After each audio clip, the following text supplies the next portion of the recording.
One of the things that I have consistently been asked since the very beginning of the IIBA and even before that was, how do you prove the value of business analysis?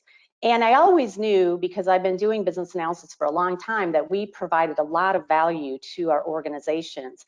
But in the beginning, it was very difficult. We hadn't collected data. We didn't have a lot of experience to be able to share. And I always struggled, answering that question in a tangible way.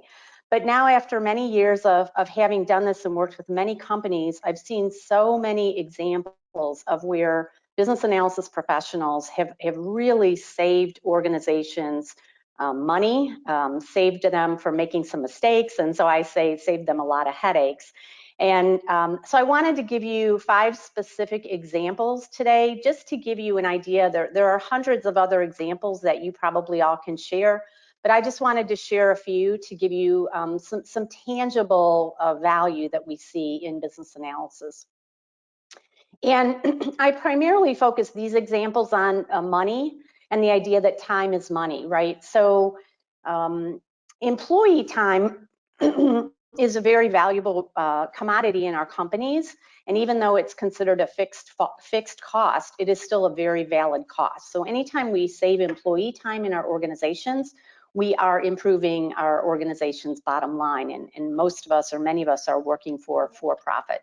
If we're working for a nonprofit and saving time, that means that our employees have time to provide other services to our constituents.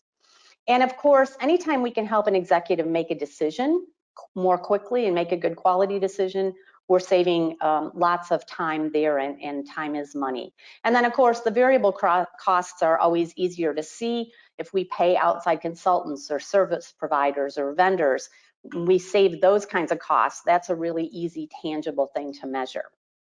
I wanted to pose the question to the group, and maybe people will enter some comments in chat. Does your organization have an average labor rate for estimating?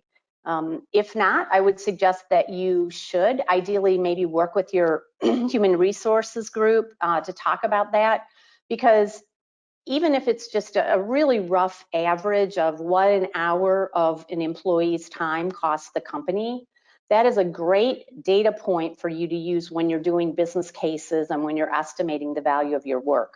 For the purposes of the examples I'm going to give you today, I'm going to assume that a business analysis professional is costing the company $100,000 annually. And that's very rough. I said salary and benefits. I hope most of you who are working as business analysis professionals maybe are over that.